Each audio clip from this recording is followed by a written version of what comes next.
Если ваш ребенок имеет склонность к опрелостям, его при перепеленании следует протирать чистой влажной салфеткой, протирать именно мокрое место, а место опрелости обрабатывать жирным детским кремом. Одна из особенностей этого возраста – струпики на волосистой части головы.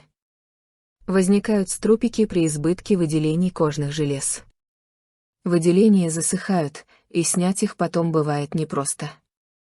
Струпики имеют желтоватый цвет, иногда полупрозрачные, иногда чешуйчатые, и шелушатся. Ни в коем случае нельзя слишком активно очищать ребенку голову от этих струпиков, поскольку при этом можно поранить кожу и внести инфекцию. Даже самая маленькая инфекция чревата опасностью для ребенка, он ведь еще так слаб. Удаляются струпики с помощью растительного масла, на голову накладывается повязка с растительным маслом на ночь. А на следующий день при купании голову ребенка нужно вымыть с мылом. И струпики отпадут. Не оставляйте ребенка долго лежать в одном положении. Он еще маленький и не может сам повернуться.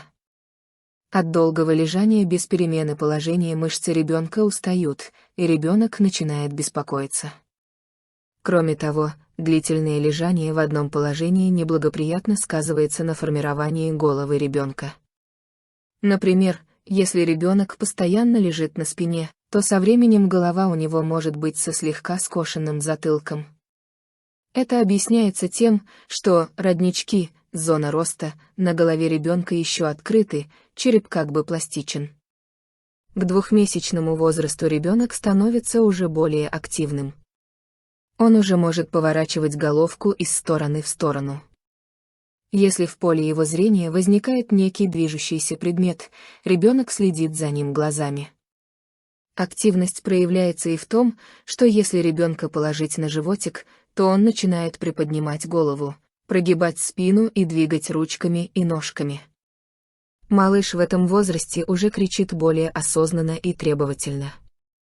Крик обретает различную окраску. Когда ребенок голоден, он кричит совсем не так, как когда у него не лады с животиком. Ребенок хватает ручками все предметы, которые оказываются вблизи него, и тянет их в рот. Ваш палец, соску или игрушку, без разницы. Он уже способен различить улыбку на лице мамы или других близких и ответить на нее улыбкой. В этом возрасте ребенок начинает привыкать к режиму сна и бодрствования, к режиму приема пищи. И родители со своей стороны должны стараться соблюдать режим неукоснительно. В возрасте 2 месяцев достаточно посещать участкового педиатра хотя бы раз в 2 недели. У грудных детей ногти растут быстро, и если их вовремя не обрезать, они могут ломаться или загибаться. Ребенок, который уже довольно активно двигает ручками и ножками, может поцарапать себя. Поэтому не забывайте остригать малышу ногти. Всякий раз после купания осматривайте ребенка на этот предмет. Стричь ногти старайтесь аккуратно, не доставляя вашему малышу неприятных ощущений. Когда мама остригает ребенку ногти слишком коротко, она может причинить боль. У ребенка в этом возрасте уже отлично вырабатываются условные рефлексы, и в следующий раз он просто не даст вам свою ручку, начнет капризничать. Ноготки у детей до 3 месяцев очень тонкие, их не обработаешь пилочкой, чтобы не царапались. Значит, остригать их надо, не оставляя острых концов, с закруглением. Если вы продолжаете регулярно взвешивать ребенка дома или в условиях детской консультации и вычерчиваете график изменения веса, то знайте, что в норме кривая должна по-прежнему плавно двигаться вверх, без резких скачков. В возрасте 3 месяцев ребенок должен весить примерно 6 килограммов. Если вы вдруг заметите, что ребенок не прибавляет в весе в течение 10-14 дней, обращайтесь за консультацией к вашему педиатру. Вообще в 3-месячном возрасте ребенок должен прибавлять еженедельно до 200 граммов.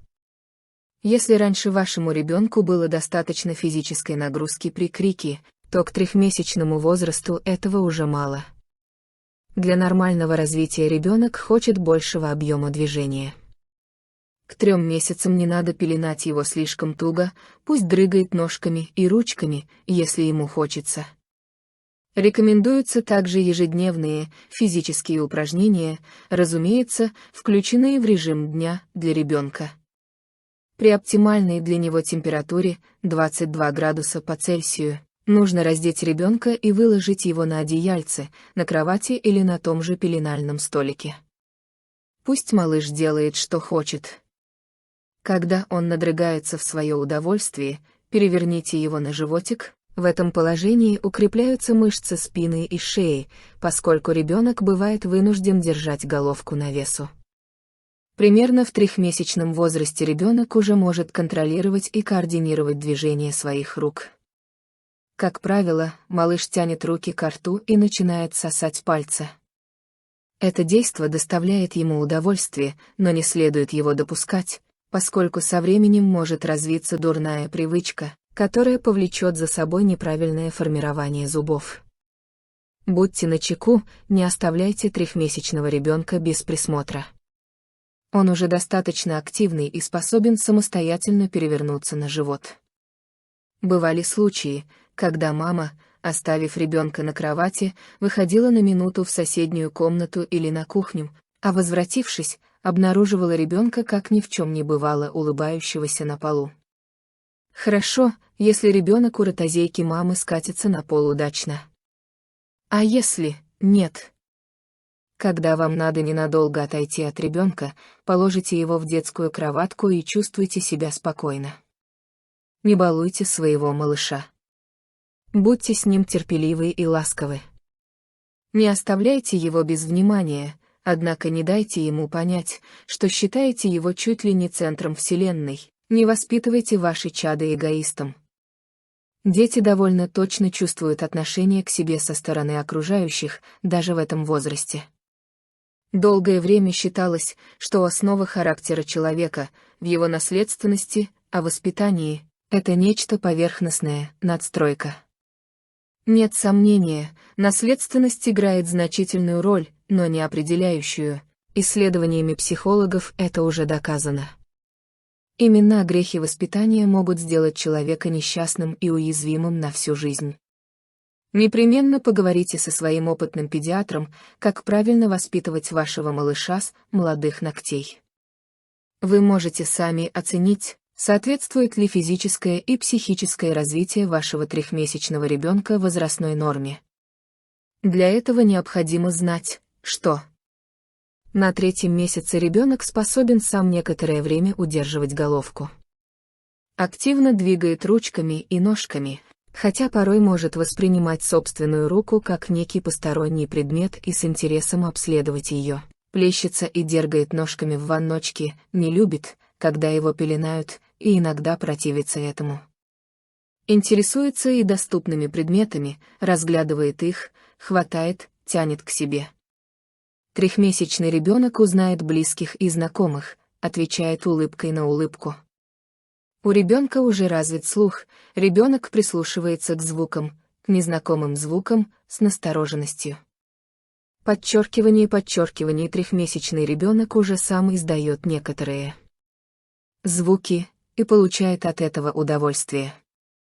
В возрасте 3 месяцев ребенок, как уже говорилось выше, начинает проявлять интерес не только к своим рукам и пальчикам, но и к предметам, в частности к игрушкам, которых у него уже, должно быть, предостаточно.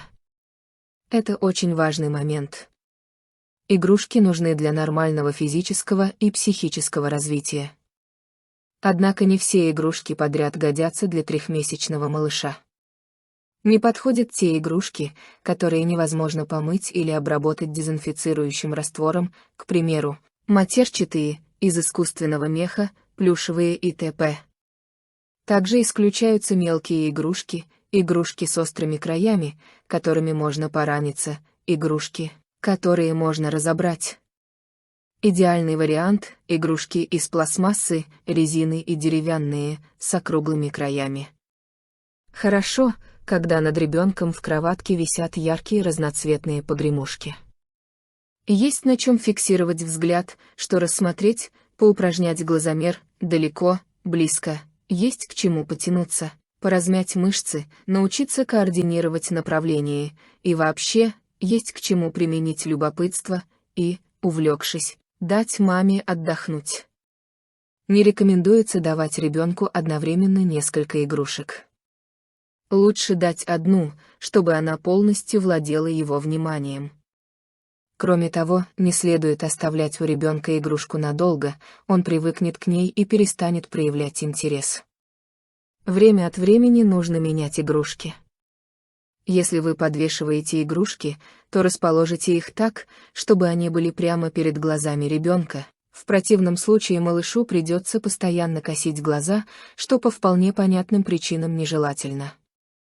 Все игрушки, с какими имеет контакт ваш ребенок, почаще мойте с мылом.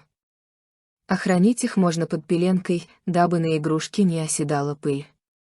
Молодые родители часто ошибаются, полагая, что ребенок их еще маленький и не понимает настроений взрослых людей. Он все понимает, чувствует. И если родители не находят возможным прятать от ребенка некоторые свои настроения, нервозность, например, по поводу каких-либо бытовых проблем, то и ребенок их растет нервозным. Покой – это одно из самых важных условий для нормального психического развития вашего малыша.